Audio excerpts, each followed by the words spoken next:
Hello மக்களே வணக்கம். Welcome back to my channel. இன்னைக்கு என்ன வீடியோன்னு சொல்லிட்டு பார்த்தீங்கன்னா, அதிக பேர் சொல்லுவாங்க இல்லையா, எனக்கு நிம்மதியே இல்ல. எப்ப பார்த்தாலும் எதாவது யோசிச்சுட்டே இருக்கேன்னு சொல்லுவாங்கல்ல. அத பத்தி தான் இந்த வீடியோல நான் டீட்டெயிலா ஒரு சின்ன கதைய வச்சு நான் சொல்லப் போறேன். அதுக்கு முன்னாடி நம்ம சேனல் நீங்க இப்ப தான் ஃபர்ஸ்ட் டைம் பார்க்குறீங்கன்னா, சப்ஸ்கிரைப் பண்ணிக்கோங்க. மறக்காம பெல் பட்டன கிளிக் பண்ணிக்கோங்க. தினமும் ஷார்ட்ஸ் வீடியோ போட்டுருக்கோம். அத பாருங்க. வாங்க வீடியோக்குள்ள போய் பார்க்கலாம். என்னன்னு சொல்லிட்டு பார்த்தீங்கன்னா, அதிக பேர் சொல்லுவாங்க இந்த மாதிரி. இப்போ தான் எனக்கு நிம்மதியே இல்லப்பா. காசு பணம் இருக்கிறதோட நிம்மதி ரொம்ப ரொம்ப முக்கியம்னு சொல்லுவாங்க. அது உண்மைதாங்க. காசு பணம் நம்ம எப்படியா சம்பாதிச்சுக்கலாம். காசு பணம் எவ்வளோ இருந்தாலும் நிம்மதியான தூக்கம் வேணும். மனசு நிம்மதியா இருந்தா தான் நம்ம குடும்பம் நிம்மதியா இருக்கும். நம்ம குடும்பம் நிம்மதியா இருந்தா தான் நாமளும் நிம்மதியா இருக்க முடியும். அதுதான் இந்த வீடியோக்குள்ள டீட்டெயிலா ஷேர் பண்ண போறேன். என்னன்னு சொல்லிட்டு பார்த்தீங்கன்னா, ஃபர்ஸ்ட்டு இந்த நிம்மதி இல்லன்னு சொல்ற வார்த்தை எங்கேருந்து ஸ்டார்ட் ஆகுதுன்னு பார்த்தீங்கன்னா, நம்ம போறவங்க போறது, இன்னொருத்தர் நல்லா இருக்காங்களேன்னு நினைக்கிறதுலருந்து தான் நான் ஸ்டார்ட் ஆகுதுன்னு சொல்லிட்டு சொல்லப் போறேன். ஏன்னு சொல்றேன்னு பார்த்தீங்கன்னா, இங்க பாருங்க, அவலாம் பாரேன் அப்படி இருக்கா? அவளுக்கு என்னம்மா அவ அப்படி இருக்கான்னு சொல்றோம். அ அந்த மாரி சொல்லும்போதே நம்ம மனசுல பாரு அப்படி இருக்கா, என்னென்னவோ பண்ணா. அவ என்ன இவ்ளோ காசு வச்சுன்னுருக்கா, இவ்ளோ நகை வச்சுன்னுருக்கான்னு சொல்லிட்டு ஸ்டார்ட் பண்றதுல, இன்னொருத்தர் கூட நம்ம கம்பேர் பண்றதுலருந்து தான் ஃபர்ஸ்ட் நம்ம நிம்மதி குறையுதுன்னு சொல்லிட்டு நான் நெனைக்கிறேன். ஏன்னா, அவங்க கஷ்டப்பட்டு அவங்க என்ன பண்ணியோ அவங்க ஒரு ஒரு இடத்துல இருக்காங்க. அவங்கள பார்த்து நம்ம பொறாமைப்படுறத விட்டுட்டோம்னாவே பாதி நிம்மதியா இருப்போம். ஏன்னா, ஆனா நம்ம அவங்கள பார்த்துட்டு பொறாமைப்பட்டு தான், ச்ச அவங்க அப்படி இருக்காங்களே! நம்மளால இப்படி இருக்க முடியலையேன்னு நெனைக்கும்போது, நம்மளால முடியாம தான் ஜாஸ்தி போகும்ன்னு சொல்லிட்டு நான் நெனைக்கிறேன். நம்ம அவங்கலாம் அப்படி இருக்காங்க. நாமளும் ஒரு நாளைக்கு அப்படி வருவோம்ன்னு சொல்லிட்டு நெனச்சுட்டு, நம்ம அதுக்கான நம்ம வாழ்க்கைய எப்படி நம்ம கொஞ்சம் உயர்த்தலாம்ன்னு சொல்லிட்டு யோசிச்சோம்னா, நாமளும் கொஞ்சம் மேல வருவோம். அவங்க அப்படி இருக்காங்க. நாம இப்படி தான் இருக்கோம்ன்னு சொல்லிட்டு நெனச்சோம்னா, அங்கேயே நம்ம அப்படியே தான் அடிமட்டத்திலேயே தான் இருப்போம். அவங்களால முடியுது, ஏன் நம்மளால முடியலன்னு நம்ம யோசிக்கும்போது, பாதி நம்ம மேல வந்துருவோம். பாதி நிம்மதியாவும் இருப்போம்.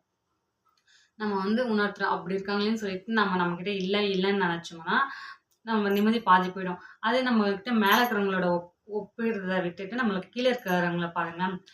நம்மலாம் இப்படி இருக்கோம். அவங்களால அது கூட இருக்க முடியலன்னு எத்தனையோ பேர் இருப்பாங்க. நம்மகிட்ட இருக்கிறது பாதி பேர்கிட்ட இல்லாம இருக்குது. அத வச்சு நீங்க நிம்மதி தேடிக்கோங்க பாருங்க. நம்மளுக்கு தானா நிம்மதி வரும். பொறாமப்பட்டா நிம்மதி தான் போகும். அத விட்டுட்டு நம்மளுக்கு கீழ எத்தனையோ பேர் இருக்காங்க. நம்மளுக்கு மேல யாரும் இல்ல. நம்மளுக்கு கீழ யாரும் இல்ல. நம்ம தனி பிறவின்னு சொல்லிட்டு நெனச்சுட்டு, நம்மளால முடியும். நம்ம டார்கெட் என்னவோ அத பார்த்துட்டு ஓடிட்டே இருக்கணும். அது மட்டும் இல்லாம, நம்ம இன்னொருத்தர் வீட்ல என்ன நடக்குது, இன்னொருத்தர் எப்படி இருக்காங்கன்னு சொல்லிட்டு நம்ம யோசிக்க ஆரம்பிக்கும்போதே, நம்ம பாதி நிம்மதிய இழந்துருவோம். இன்னொருத்தர பத்தி யோசிக்கக்கூடாது.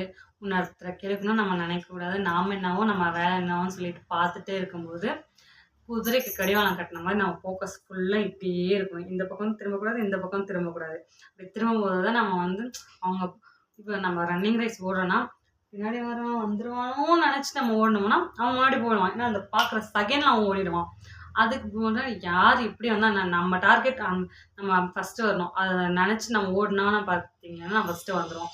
திரும்பி பார்க்குற செகண்ட்ல தான் நம்ம தோத்துருவோம். அதனால நம்ம யாரையும் பார்க்க தேவையில்ல.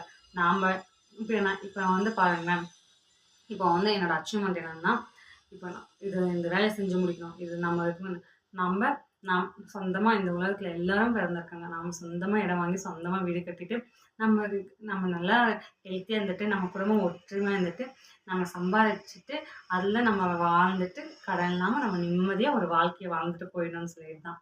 நம்மளால முடிஞ்சது ஒரு தொழில் செஞ்சுட்டு, நாம 4 பேருக்கு வேலை குடுக்கணும். அதுதான் என்னோட ஆம்பிஷன். எல்லாரையும் நல்லா பார்த்துக்கணும். அதுக்கு என்ன பண்ண முடியுமோ அத பார்த்துட்டு நம்ம போயிட்டு இருக்கணும். இவங்களையும் பார்க்க தேவையில்ல, இவங்களையும் பார்க்க தேவையில்ல. நம்ம என்னவோ இப்படியே பார்த்துட்டு போனோம்னா, நம்ம பொறாமையே பட தேவையில்ல. நம்ம வாழ்க்கை நிம்மதியா இருக்கும். இன்னும் வேற எதையும் பத்தி நம்ம யோசிக்க டைம் இருக்காது. நமக்கு என்னவோ அதையும் பார்த்துட்டோம்னா, எதையும் பத்தி யோசிக்க டைம் இல்லாதபோது நம்ம வாழ்க்கை நிம்மதியா இருக்கும்னு சொல்லிட்டு நான் நினைக்கிறேன். பொறாமப்படாதீங்க. இன்னொருத்தவங்க வீட்ல என்ன நடக்குதுன்னு சொல்லிட்டு யோசிக்காதீங்க. அவங்க எப்படி அத பண்ணாங்கன்னு சொல்லிட்டு யோசிங்க. நாம என்ன பண்ணி நம்ம வாழ்க்கைய முன்னேத்தலாம்னு சொல்லிட்டு யோசிங்க.